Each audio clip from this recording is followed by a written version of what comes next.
Good morning, or depending on when you're watching this, good afternoon, good evening, or good night. My name's Ross from PTCGRadio, and I'm back with a deck breakdown. But just to be very clear about this, I've named this a testing deck breakdown.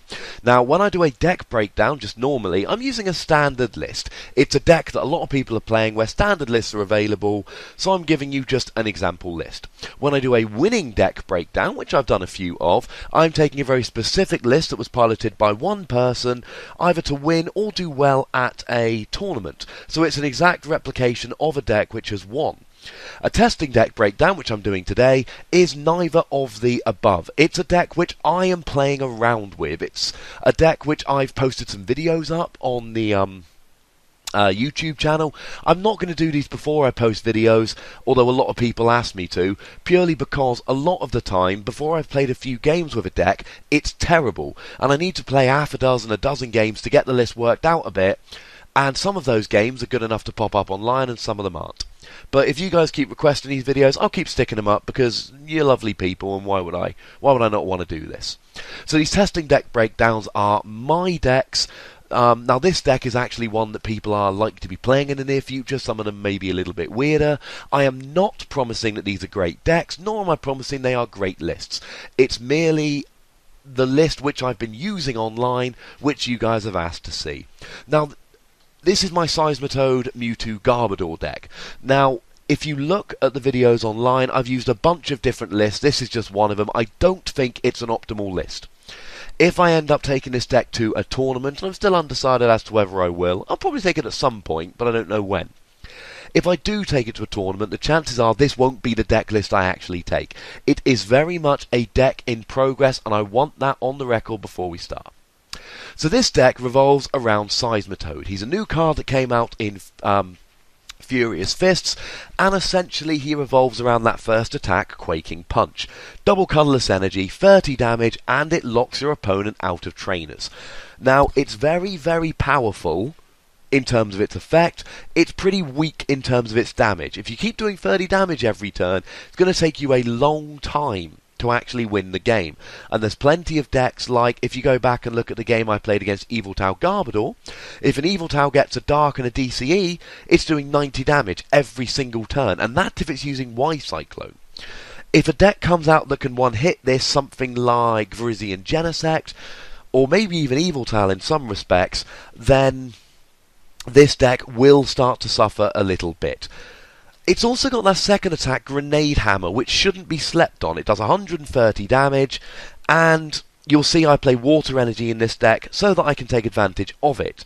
It does 130, but as we'll see, with the multipliers like Muscle Band and Verbank City Gym and Hypnotoxic Laser, it can actually get as high as 180 damage, which will actually one-hit KO all of the EXs, with the exception of Virizion EX, who has both a water resistance, meaning it will do 160, and in fact a body, which means as long as it's got any grass energy or herbal energy attached, or indeed rainbow energy, it can't be affected by poison. So it would actually only end up doing 130, which wouldn't be enough to actually get the KO there.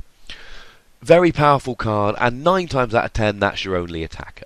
But it's not actually your only attacker. We have Mewtwo in here.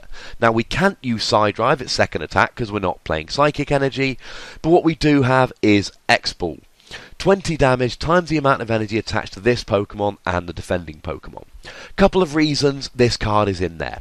First of all, Lucario EX is becoming quite popular now. It's a very powerful card. It's 30 for 1 fighting energy, but fighting decks have a lot more ways to do more damage. They've got Fighting Stadium, 20 more damage to an EX. Strong Energy, 20 more damage, plus Muscle Band, etc. We need a counter to that, because a fast Lucario will just run through a deck like this. Mewtwo will keep Lucario in check, because Lucario is weak to Psychic. Not only that, but a lot of decks are playing Mewtwo at the moment, so Mewtwo acts as a nice counter to that. The second reason that we play Mewtwo is because a lot of the time, Seismitoad, you can't use it for the whole game. I've already posted maybe half a dozen games with my Seismitoad deck, and I invite you to go back and have a look at those games, because a lot of the time Seismitoad can't actually keep up for the entire game. Sooner or later you have to switch to a real attacker. Now don't get me wrong, Seismitoad's second attack can be quite good, but you have to damage your own bench, you need free energy attachments, it's a pain. Mewtwo can come up and do damage quite quickly, especially against a deck that relies on more than just one energy to attack, and it can build up damage quite quickly. The other thing, of course, you can do is just attack with Seismitoad and build up a huge Mewtwo EX on the bench. By a huge Mewtwo EX, I mean a Mewtwo EX with lots of energy attached to it, so that you can then come and do an X ball for a lot of damage. Using that play will leave you vulnerable to your opponent using a Lysandre, not Lysander, to pull that Mewtwo active and kill it, losing all your energy, but of course if they do that, you can still go with Seismitoad.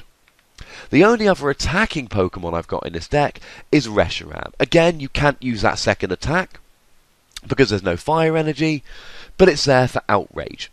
Essentially 3 reasons why I would play Reshiram in this deck. Reason number 1, if you've got nothing to do for a turn and no energy, you can stick Reshiram active, and yeah, your opponent can play an Escape Rope or a Lysandre or something like that to get it out of the active, but the fact of the matter is, they've still got to actually use a card like that. Otherwise, they attack it, and one of 2 things is going to happen. They hit you, and you outrage them for 20 more damage than they did to you for just a double colourless energy, or they kill the Reshiram. But 95% of the time or more, you're going to have active your Seismitoad, EX gives up 2 prizes, or your Mewtwo EX that gives up 2 prizes. So if they kill your Reshiram, they're then going to have to Lysandre, capture, etc., a Garbodor and kill it, or else they're playing a 7 prize game. And most of the time you want your opponent to kill a random non-EX, so they've got to play a 7 prize game. For the uninitiated, that basically means my opponent takes 5 prizes, and then I make him kill an EX to finish out the game, which gives up 2 prizes, so they've actually taken 7 prizes to win the game, not 6. The last Pokemon in this deck, and you'll see it's a fairly straightforward deck. I lied, I only gave you one of my reasons playing Reshiram, how rude of me. Let me go back. 2 other reasons. First of all, Seismitoad's second attack does 30 damage to 2 bench Pokemon, and truth be told, you'll very rarely be using Seismitoad's second attack. Not only that, but when you do use it, you'll very rarely have both Reshiram on the bench. You may have no Reshiram on the bench. But it's still quite nice to have it there, because not only are you not damaging something on the bench you actually want to keep alive, but also it means Outrage does 50 damage rather than 20. The other reason is, because your Seismitoad is weak to grass, you have an horrific matchup against Virizion Genesect. Now Reshiram doesn't make it an auto-win, far from it, but it helps. If Virizion uses Emerald Slash without a Muscle Band, it will do 50, which means you do 140 back. If you put a Muscle Band on, you do 180 and get the KO. If they do Emerald Slash with a Muscle Band, they'll be doing 70, meaning you'll do 90 back, but that's doubled with Virizion's Fire Weakness, meaning it does 120 and you get the KO. If they do nothing, you can still outrage for 40 or 80 with a Muscle Band, and truth be told, it's probably not enough to win you the game. But in a close game against Virizion Genesect, maybe you start off Seismitoad and they draw quite badly, maybe you get a couple prizes with Mewtwo, it could be enough to turn the game in your favour. Not amazing, but it could work. So that's why you use Reshiram. The last thing here is Garbodor, and this is key. Garbodor, when you have a tool attached to him, blocks abilities of everybody. Now you'll notice there are no more abilities in my deck. I'm not playing a Jirachi or anything like that, because I want Garbodor all the time. Why would I waste spaces on cards which I want to not be able to use? But the genius of this is, the way people then get their items back is by playing a Startling Megaphone to discard the tool card attached to Garbodor. But of course, if I'm using Seismitoad's Quaking Punch, my opponent can't play Trainers, which means they can't play Startling Megaphone, which means they can't get the tool off of Garbodor, which means they are Trainer locked and Ability locked. And that, ladies and gentlemen, is phenomenal. Not only can Aromatisse decks not play Max Potion to heal off damage, but they can't move energy around using Aromatisse, and then you're going to win. Blastoise decks. Now, they're probably not going to be played very much, but you lock them out of rare candy, and even if they manage to get a Blastoise up, you lock them out of using the ability to put more water energy on the field. Now, they can still Lysandre up the Garbodor and kill it. Of course they can. They can red signal it, etc. But the point is they have to actually go to the effort of doing so. And a lot of the time, under trainer and ability lock, they're not going to be able to do that. And that essentially, ladies and gentlemen, in a nutshell, is how the deck works. You have Quaking Punch going for hopefully 50 damage with a Muscle Band, and then you'll throw some lasers in. And you get them ability locked, and you maybe build up a Mewtwo on the bench. Now, what I love about this deck is that there's quite a lot of skill involved in actually playing it. You have to know when to use Seismitoad, and you have to know when to stop Seismitoad, give them their trainers back, and actually go for some knockouts, some big attacks. Similarly, you have to be very careful when to use Max Potion and when to let them take a prize, etc. But I talk about all of this in my video that I've posted with this deck, so let's look at the energy. It's very simple. I play 4 double colourless because Mewtwo, Reshiram and Seismitoad, all 3 of my attackers, all attack for a double colourless energy. I can't attack for 1 energy unless it's a double colourless, so I need the maximum amount of double colourless. The reason I play 7 water is because that's the minimum I found I'm able to get away with. I don't think you should drop to 6, and I do think if you can find space you should pop up to 8. Mewtwo will thank you, Seismitoad will thank you, it's just a fantastic thing to do. But I've found I can get away with 7, and there's too much else in the deck. Now, in terms of Ace Spec, there is only one choice here, it is Computer Search. If you are playing a Seismitoad-based deck and Computer Search is not your Ace Spec, you are playing it wrong. And there is one very simple reason for this, you are playing a lock deck, essentially. You are trying to get Seismitoad active using Quaking Punch, and you are trying to get Garbodor on the bench with a tool attached. If you're playing a lock deck, the single most important thing is getting that lock up and running. That's it. That's what you want to do. Then the game slows right down and you've got time to do what you want. You want your DCE. There is only one card that can search for a DCE. It's Computer Search. Or you want a Float Stone or an Escape Rope to get the Seismitoad active. Or you want to search for a Seismitoad. Or you want to search for a Garbodor. Or you want to search for a tool to put on your Garbodor. Etc, etc, etc. There is no excuse that I have heard for playing any other Ace Spec. Scoop Up Cyclone would be brilliant as a healing card. Not as good as Computer Search. Dowsing Machine would be brilliant as a 5th laser or a 3rd Max Potion. Not as good as Computer Search. Scramble Switch would be brilliant, so you could pull a big Mewtwo out of nowhere, but it's not as good as Computer Search. Feel free to, sorry, I've got a bit of hiccups today, feel free to ignore me, but regardless, I can't see anything else. The reason I've put Professor's Letter in there as a side note for my energy is purely because I want 8 water energy. Professor's Letter is a pseudo 8th water energy. It doesn't actually put an 8th energy into my deck, but it's an 8th card which turns into a water energy. Now in the mirror match it won't actually do so, but because I'm playing a lot of Skylar, you'll see that in a minute, I like the idea of Skylaring for an energy. I basically had 2 choices. I either play an 8th energy, or I play an energy which is searchable by Skylar, and that's what I went for. In terms of supporters, you will notice that I am playing 14 supporters, and I don't want to go any lower than this. Every deck I see at the moment has got 11 or 12 supporters. That's doing it wrong. Seismitoad is expected to be big. Trevenant is expected to see play. So Bicycle and Random Receiver and Roller Skates don't count, because you're going to end up locked out of using them. Now in terms of the actual counts, that is very interesting. By the way, if you're not playing Computer Search, I'd add a 15th supporter. I really believe 15 is where you should be at. But Computer Search, again, it acts as a pseudo 15th supporter. It gets me a supporter on turn 1, so it counts. 4 Ren and 4 Juniper are absolutely what you should be doing. As I've said, getting the lock is the most important thing, so 4 Juniper, it's the most aggressive supporter in the game. Slight pain if you have to discard DCE, but what can you do? In terms of N, it's good early game, and late game, To be honest, you'll see in a bunch of my videos I end up not getting supporters because that's how PTCGO treats me. But that's not a problem, because if you've got the lockup, you can afford a slightly slower game, like ending yourself to 3 or 4.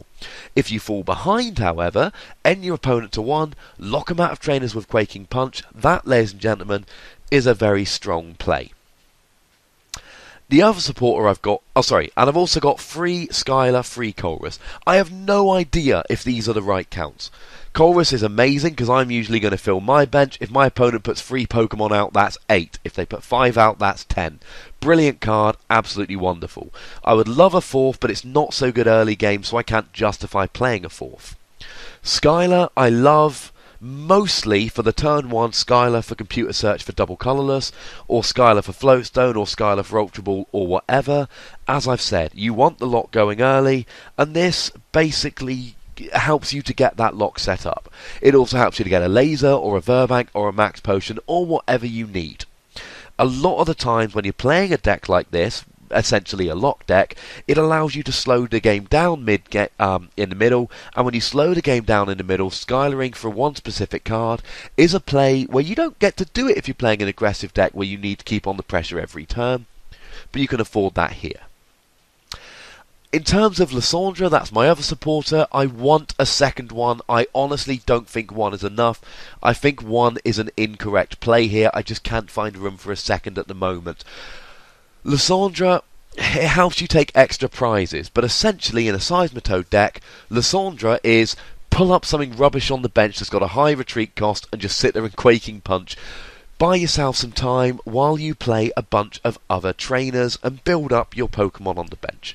You'll see me do this in a number of my videos. A lot of the time, if I've got 2 prizes left, I'll Lysandra up an EX that's got a big retreat cost and just sit there and Quaking Punch till it dies, knowing that it doesn't matter what they build up on the bench, I'm going to have taken my last 2 prizes before they get to use it.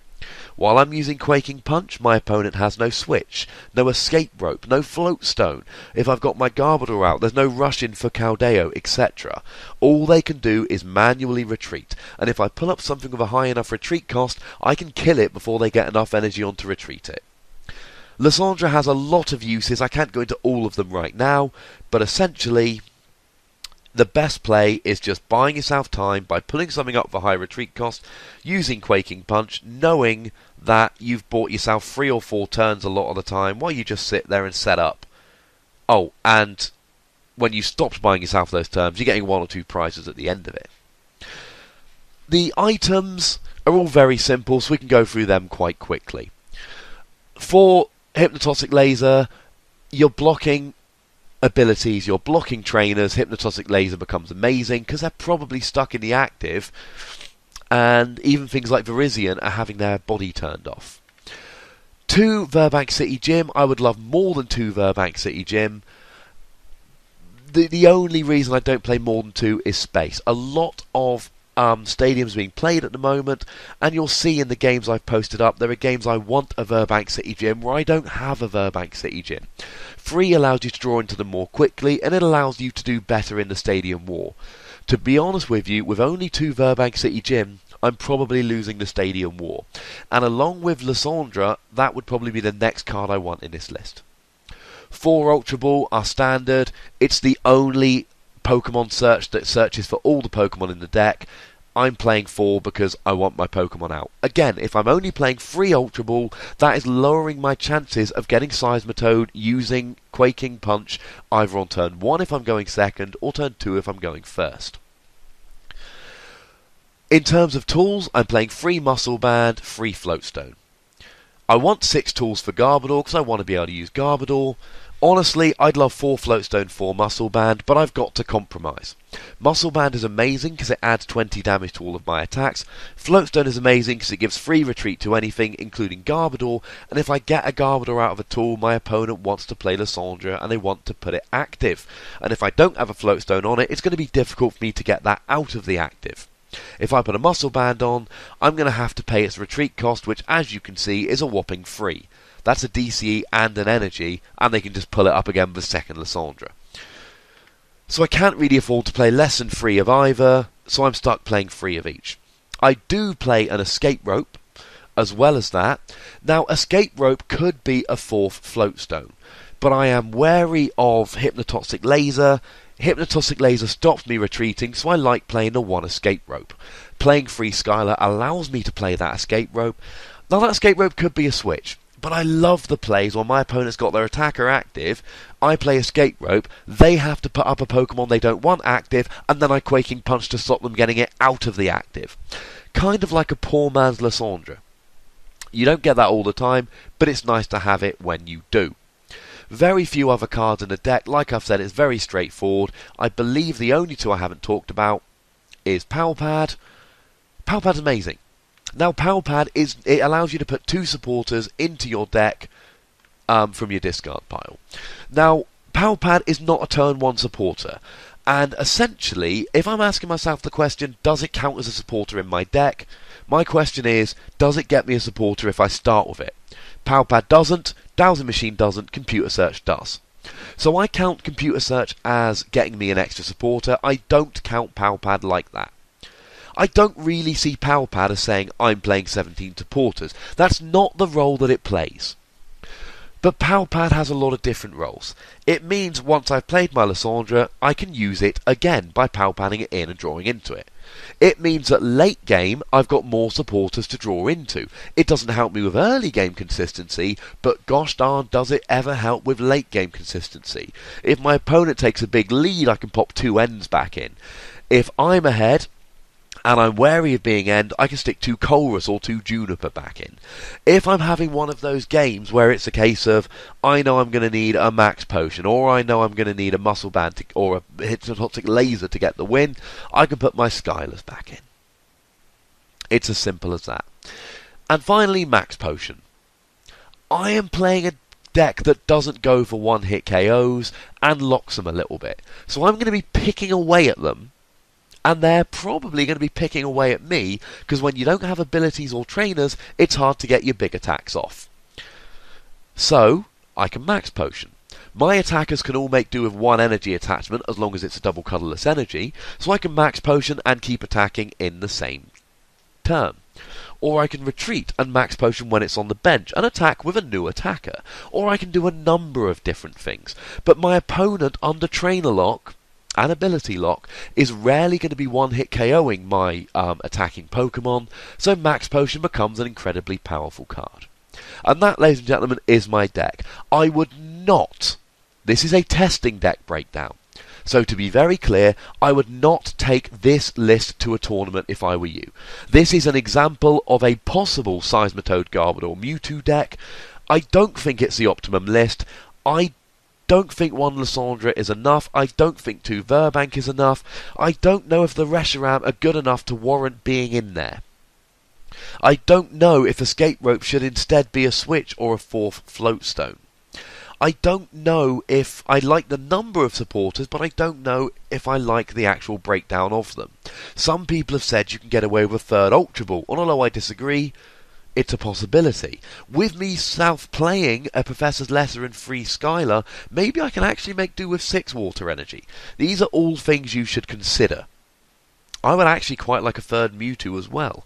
Maybe I want to cut the 2 Reshiram for a 3rd Mewtwo and a 2nd Lysandre. These are all things to consider. The point is, this is a deck I've been testing with. I've stuck some videos up. This is not a deck that's won tournaments. I've never played this deck in real life, so please bear that in mind. But many of you have asked for this deck breakdown, so I like to think of myself a person who pleases my fans, so here you go, here's a breakdown of the deck. This is not the exact list I've used in probably more than one of my videos, so if you see me playing a 2nd Lysandre, or you see me playing Kyurem in early games, or blah blah blah, don't worry about that. I've been using different lists. Here's an example. So, I hope you enjoyed this. I hope it was interesting. As always, any questions, comments, queries or quibbles you have, stick them in the comments down below. And if you haven't already, make sure you like this video and subscribe to my channel. And I will be back with some games played in the old format at the Wakefield Winner Box, and also hopefully some newer decks. I'm looking to do Virizion, Genesect and other decks in the near future, so if there are particular decks you want me to play with and pop on my YouTube channel, make sure you pop a comment down. Thank you very much for watching. My name's Ross, and you've been watching PTCG Radio.